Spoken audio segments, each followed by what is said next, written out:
Hello everyone, ahan baktada ay Hirasandra thokpam mayam punamakpu ay channel siga amuka hanna taramna oksari. Ngasi aina poriba video content sidi akoigi kanagumba akoi Thangja numita pokpa mioi singini hariba Thangja numita poiba mioi singse makoi se numit ki matung inadi makoi se akoigi Saturn planet na rule tawi amasung akoi Shani graha na makoi se govern tawre. Aduna hariba akoigi Saturn planet sa Shani graha se ko mark se akoigi universe da akoigi planet myamar koi solar system jiga kwaidagi slowest planet ni haina su mayamna loina khangi jamna tappa planet oiba haiba tare mana leiba se magi matam se ko ajam tappa planet ni aduna akoigi masigi planet se ko haidi Saturn planet se a planet of akoigi tax master ni haina su khangi a planet of karma haina su khangi amasung a planet of justice haina su mayam puna mana khangai aduna haiba akoigi Saturn planet akoi Shani se ko mayam na koi khangada baibu akoigi mioba pura ki akoi rasi se ko rasi myam mark se ga rasi pura mak se akoi haiba Shani haiba graha se ko mana ko rasi pura mak ta sahi tarit makhai se ko mana akoigi phammaga leiba amasung mana akoigi mana akoi leidaga unga mana chatpa haiba tare asi yamna main point ni akoi hariba kanagumna koi kanagumna hainai ko akoi Shani graha aduna akoi Shani da sa ta ba khotba adu to ba khotba problem oi ba se Shani na akoi rasi ma mana he rasi ma he sang matam ko ma sahi tere ma khai se lei hai ba se mayam pura ma ka bi genu aduna hariba mioi sing akoi Saturday mi da poi da mioi sing se makoi se makoi gi life da ko haidi makoi planet se khara tapanina Shani koi Saturn planet se khara tapanina makoi life da makoi na nauri matam da ko akoi angang ori ba khangde na traga na ori matam da makoi life se yamna struggle ju tawi amasung responsibility su yamna pui amasung problem se kya face tawi amasung practically makoi se akoi yamna nang ba hai ba tare ko akoi potpana makse adugumba mioi so igali adubu makoi se kari hai ba tare akoi makoi se responsibility adum tik lo ba targa su makoi life da katang akoi delay oina akoi success oiba targa su ko adu makoi life da makoi se haidi tungi punchi da ko makoi se akoi moina tawu paikhalu ba thaba khangni moina tawu thaba khangdi ko adu 100% makoi se success oi makoi di impossible haiba pot se kari su leite aduna hogi kona ko at their old age haiba tare makoi na ko sahi sum jam khole ko makoi experience na makoi tungda yamna nuai ba adugumba mioi sing su oi gal hai ba Thangja numit poi ba mioi sing se aduna viewers sing aina ngasi haije doribo se akogi Thangja numit pokpa mioi singi makogi nature personality amasung makogi da kogi ai advice am khok sum pirakani marina makogi remedies amani so aina sum talakani mayam da aduga last makogi tips masam khak so ai haije rakani aduna mayam puramak hai ba koi Thangja numit poi ba mioi sing se mogi kari ki hai so koi tamina si hai da mayam phamda ina hamda aina chingjari ahan ba point ta hai ba kogi Thangja numit pokpa mioi sing se makoi se koi khara discipline discipline pamba mioi galle amasung jamna high discipline level mi so galle alon na makoi se akogi khajiktang oisu makoi se serious oi ko mina phagi pangdong tong se kya kana yagan da mi so galle haibdi makoi se matamro mina phagi tawi taw de se madu khar khangan da wahai tar makoi se matamro khar podam mina de sam haiba tar su khar sim serious khar logon mo wahi pam ka ko serious logon mi se adu mi so galle adu haiba ko Thangja pokpa mioi sing se makoi se yamna responsibility logo mi so galle adu na makoi punchi da ko makoi se wakhan macha khan mi oi gande ko wakhan che ko yi matam mukta acho wakhan khan ba ko thong macha am to wen khan thabak acho to wa adugumba khan mi so oi galle na makoi se adugumati haidi practical so oi ko yamna practical oi ba mioi sing ne hari ba Thangja numit pokpa mioi sing se aduna makoi punchi da makoi se haidi tungda haidi akoi kamai tawdana akoi se nuai gani haiba kariyo mokoi na thawam taw taraga su tungda akoi moi nuai na ba kamai na pot se achieve tawgani haiba adu wakhalon se chen galli akoi phamna lei ba adai matam mahan ba mi se makoi se oigande adu makoi mu punsi tungda nuai na ba damukta akoi karimo mo ko makoi jamna hona ba kan ba mi so oigalli aha ba point ta ani suba point ta haiba Thangja numit pokpa mioi sing se makoi se yamna honest oi makoi se yamna akogi kari haba tare jamna helpful su oi loina makoi se jamna supportive oi ko akoi karimba akogi kari haba tare makoi se mi ma ko nakoi na khoi lekai da khangde ama khangde ko adi kana umba awana ta balei ko dum awana ta ba sing se ko hai ba Thangja numit pokpa mioi sing se makoi se kana awana ta ba karimba akogi problem le mioi sing se ase se makoi se mating pang na bidang to makoi ni ihana na thulakani ko makoi jam supportive oi ba ha tare makoi mathamo si yamna sengba amasung Thangja pokpa mioi sing se makoi se yamna akogi thaja ba ya ba ko yamna akhoi thajaba yaba adugumba myoi sing makoi se aduna thangja pokpa myoi sing se makoi se akhoi mi mang na ba taw se ko makoi pam makoi adugumba pamgon mi so igen de ko mi gi damakta fana ba taw ba ko adugumba pam mi so oi aduga thangja pokpa myoi sing se ma'am खंगद बाइबु थांजे पोको म्यूसिंग से कोई मीन अखोई मोसे नो नॉनसेंस पर्सन हाइब तारेको हाइबदि मीन अपंग सेमबगो अदुगुम्बा अखोई याब म्यूयन देखो मीन मांगोंद करी तौरिनो मांगोंद करी खल्लिनो हाइब पोसे अदुगुम्बा यामना अखोई खनब म्यूसिंग खंगब म्यूसिंग ओइगन मनिको मखोइसे अदुना मखोइदा थांजिर मिन पोको म्यूसिंग दा याम लाइना मासे अपंगबो सिंगे हाइब पोसे मसे करी मतमदा आदि अखोई तौबिनो हाइना मसी पोसे हाइनि मखो कइनो हामदुंदा मोइना हेना खांगोने बा दना नोइना सी तौनि हाइब पोसे अदुदना हाइबा अखोई थांजे पोको म्यूसिंग से आइना सुम उजा मतमदा अखोई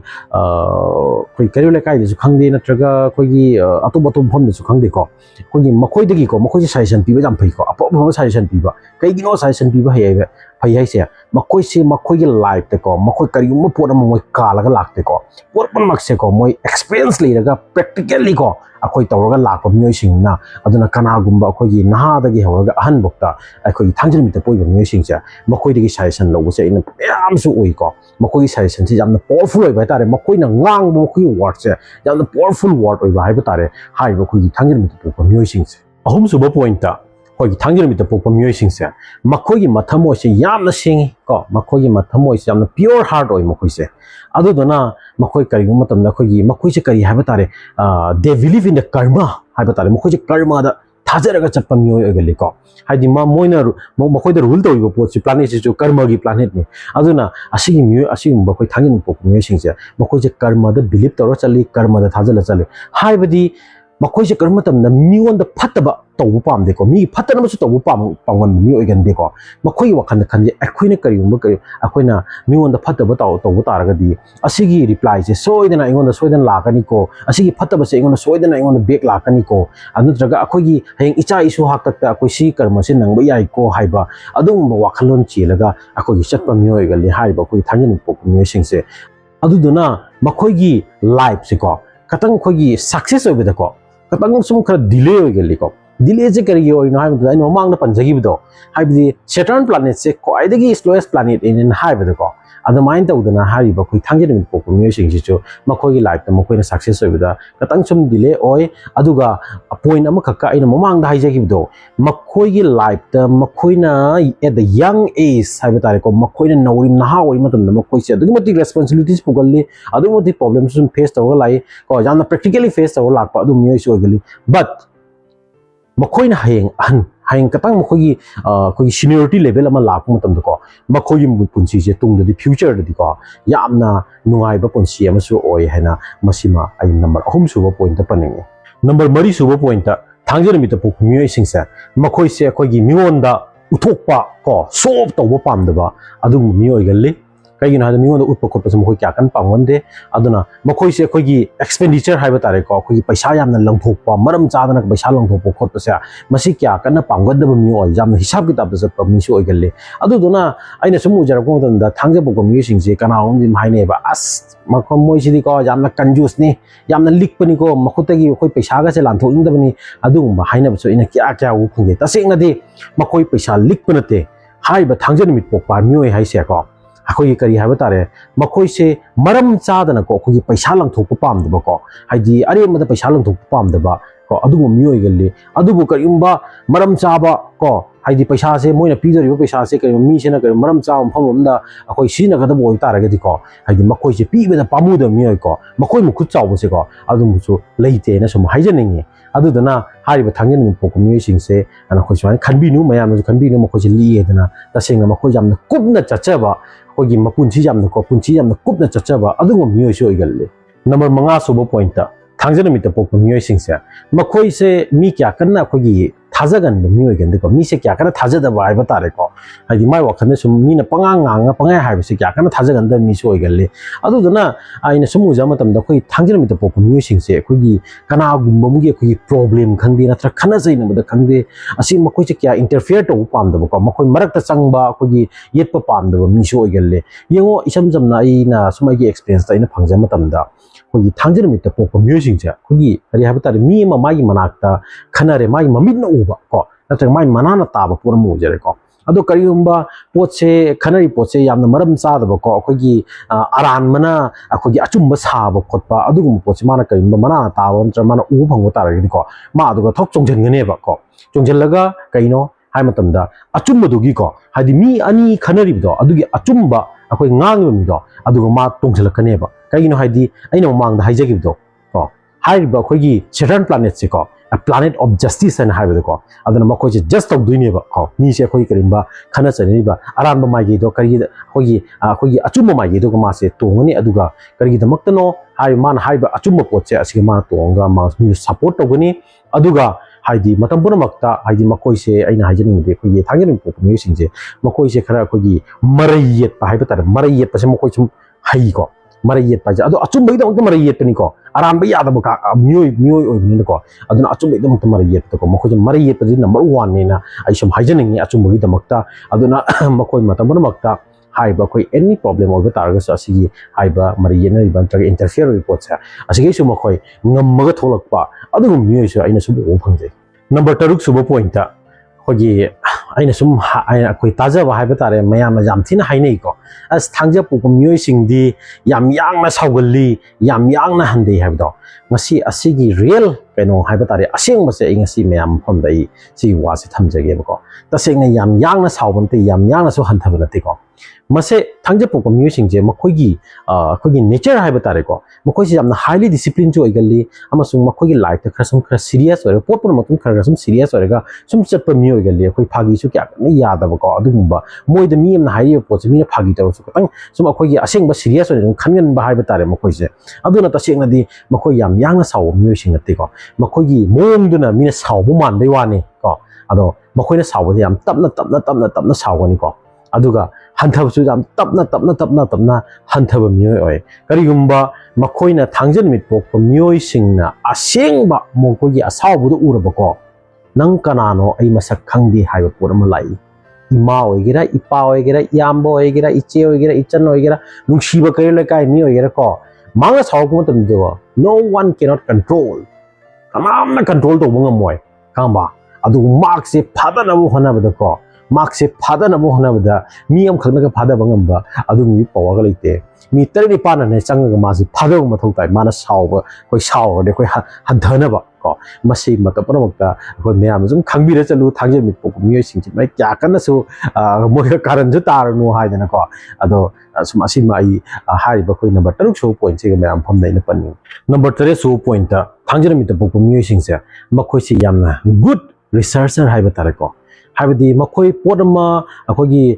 रिसर्च तौसे को मखोइ यामना कुपना रिसर्च तौ हाइ तारे पोडमा अखोगी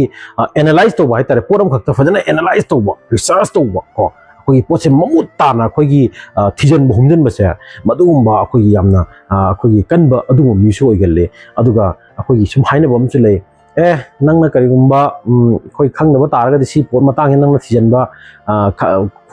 खोइ सि पोचे खंगनबा तारगदि ए मा सिनुपासिगा हाइ सिनुपा हाइबसे कामते दा खोइ थागन मित पोक मियोसे को मोय सुम हाइवेना हारकनेब को अदो थांगिन मित पोक मियोसिंग जे मखोइना को हाइयो माना पिरिबा टॉपिक खंगदि माना तव हाइना थबम खंगदि को मदुगा मखोजे टेपली को मखोजे रिसर्च तवरगा को अदुगी रिजल्ट पोथोप पोथोगा पीबा ngamba mi do aduguma sum mi so galle aduga mokoi se mokoi gi management haiba tare ko mokoi management skill se yamna fai aduga mokoi gi kari haiba tare mokoi gi ambition ko mokoi ambition yam chawe ko mokoi je they have a very big ambition haiba tare ko aduga mokoi gi wakalon su yamna chawma mi so galle aduduna mokoi gi akoi kari hai tare mokoi je loiba khamba nai da bai ta infinity aina haigadra ko akogi moina thijan ba humjan ba khangning ba khotning se akogi loiba khamba nai da ba ko haidi makoi punsi jena loi ribokta makoi thijan ba humjan mase akogi loiba khamba nai da ba adum ba kangbu mi sumo gele aduna haiba thangir mi da bu myo sing je akogi mogi profession daga hairoga di akogi world akogi engineer ko and most of all akogi engineer gumba adoi researcher gumba adoi akogi CID, CI, akogi CBI gumma se ko makoi profession je yamna chana profession so mo gal thangir mi te pok sing se number 9 suba point ta akogi thangir mi te pok sing se makoi yamna loyal oi ko ado makoi family matang daga haroga di makoi se kari haiba tare yamna care lowba ko haidi mama mapa ko machan mache yamna nungsina na akogi leimina ba ko adum yamna care lowba amasung responsibility lowba haiba tare makoi naha oide nga oide su makoi se yamna responsibility lowba adugu mi soi gale aduga makoi ahn laman haiba se ko makoi ahn laman haiba sing se makoi yamna akogi illaga chatpa ko adugu mi soi gale aduga akogi partners so akogi affairs haiba tare ko mai mari lena bakhangde natraga magi life partner gi matang do itaraga ko they are a real lover ko makoi se yamna akoi they are a true lover haiba tare ko amna akogi asengba nungsiba ko akoi makoi je sob tawbo pamdo mioi ko akoi nungsina bada akogi chinthiba natraga akogi thok mok tawba ko fagi adu tawbo ko pa mieng mapunchi mangan ge nupi mapunchi mangan ge natraga nupa mapunchi mangan ge haiba adu wakhan khan mioi gandi ko makoi nungsiba je yam sengna nungsi jaba adu mioi soi galle aduga makoi nungsina bada karimba koi kaina khorba leidna ko karimba kaina khorba leiba taraga di haidi angkomu koi tungsina ba haiba tare ko angkomu sigi mai kaina gi pot relation do angkomu lakpa ko adu yamna koi gi batang no so koi hanjana du so anamana sum kan tawi aduga hanjan ba su yam wana hanjalle kai gi no haida makoi se khara so koi nungsiba asigi matang nungsini ngoni matang ri ko haiba thangjan mi poi mi sinje makoi se katang ikai thigan ba haiba tare khara ikai gan ba haiba tare ko aduduna makoi auto myam lei ko haidi khara ikai gan da ba ngasi kaina re angkomo hayeng mo angkomo phone da phone angkom nungsina ba adu to bo khot do madugum pamba adu mi gan de ko hek amupu kaina hi ta ga di hadi jamna gap se katang sam sang na gap se lei bai tar kaina da makoi je aseng ma dia real lovers ni ko haidi amu po che kaina ma bathamo yam sokche ba hai tare makoi se aduna makoi se makoi gi life partner gi da makta di ko mana tawbang amba magi tawbang amba sakti do adugum bakta akogi makoi se sacrifice tawthokpa haiba tare sacrifice tawba adum makan ba adumba ngamba mi soi gele makoi nungsina ba makoi partners ki da makta di makoi na haide gi magna haidi ning thungan ba ngamna ba adugum ba mi soi gele ado matang asida akogi kari sum phagi oina asi sum thangin poko mi sing sum asi haire ne khara sum palakani ko akogi magi partner na ko akoi kana gum mienga wari ge sanai da phone ga ko nupa khang de ko mai nupa se haidi wari se katang koina koi phone ga ma pan tho wari sana ba se hai ba koi gi thangin poko se akoi nupi ni hai ko magi nupi sina ko yamna doubt oi ba hai ba tare ko as ai nupa se kana wari sanai no ba khaman jaw ba hai ba tare ai nupa se tu koina kana ga wari sanai na taw isbo min manga tara sure taw ise kholi chena adu mo doubt le gan mi so adu same adwain taw dana nupa dana thangin poko oi tara ga mai nupi dana magi mari mata khangne mai machuna khangne ka tang lon na khoi wari ga sana ba khona se ko makhoi che jamna doubt le gan ba adu go mioi so ai da chum kya thengna bu je khoi thangin ta poi mioi sing se hojik aina akogi thangir mi pokpa mioi sing sigi makogi nature amasung makoi personality aina haijar matung da hajik makoi da aina hajik advice ama pining ba haiba tare ko akogi masi akogi kari haiba tare jamna isam chamba advice ni da akogi thangir mi pokpa mioi sing se makoi se serious sum aina manglo haiba do makogi life che kra sum serious oi gali ko alna sigi serious oi bisana makogi personal life da akogi problem jo oi da bai tare magona so on da bai tare makogi marriage life su ko asigi problem se sum khar ka akogi asina sum khar so on bai tare makogi khar serious oi bisana what mana ma sum serious on khar khangan ba mina ma hairan serious on khan ba adugi serious oi bisana sum haina basu lei nei thangjen mi ta ko mioi sing se makogi life partner sing se ko makoi khar ti sum khar opposite oi basu sum phangi haidana sum mayam sum haina basu lei adugo sum khangna basu lei ko haibidi mana khara serious oi benina magi life partner hai tare ko magi ni pi da na tag magi pa do khaji tang ose khogi kharan harau ba fun type hai tare ko adugo khar pam de mioi aduna aina hiding badi Thangja Manipur community na khoi seriousness haiba tare ko na khoi serious oibadana na khoi life ta nungai thokadaba kya sing se ko khar nungai thokadaba khar harau gadaba khar chatkadaba nungai thokadaba pot sing cha na khoi asi pot se khudong jab se among na khoi nasana lowdre ko aduna aina hiding badi na khoi serious oibado oi serious ti ogadam life je khar serious ogadam ne adu matang na khoi partner na khangde na traga haidi khara fun time haiba tare ko khoi nungai thok se sum khar tammo haidana masi advice se asi advice am khatang se ase ai Thangja Manipur community se na pini hojik makhoi gi kano haiba tare remedies ko aina khar pijar ko ahan bada khoi gi Thangja Manipur community se makhoi nakhoi da aina hygienic baibu nakhoi dan to khar kal ko mingon da piba ko ai nakhoi gi leijab khangde marmak ta sum lai ba khangde amam khangde ko nakhoi khar khar dan to khang kallu haina asi posim ai panjage amasung mi phana su tawbiu haiduna iko asi ahan ba isi remedies ahan pijage ani suba remedies ta nasagi nakhoi se khoi gi nakhoi na di khangoi ko nakhoi se khar khar di ego khar khar di sum lei Thangja Manipur community ko nakhoi ego ma sum khar nakhoi wangang na haigadra natak nakhoi mong do na haigadra ko nakhoi se ego gi khoi ke no sima sum khara characters sum khar ga se le aduna matam pramakta aidin nakhoi gi narai lutharaga ko down to the art hai tare ko masi sum kha tawbiu haina masi tawra chapiu haina sum hainengi adoidi ahum subudana ngasagi kari matamda mingonda chinthiba ngangba yade ko kaino hai matamda haji haiba remedies ahum sigi ai sigi meaning je haira ge ba nakoi se karma planet and rule tawi numit ki matung inadi Saturn Sani na ko Sani grahana nakoi je rule tawi me Sani hai bi kanano ko a god of karma ko adana akhoi Sani haiba Saturn hai planet ki no a planet of karma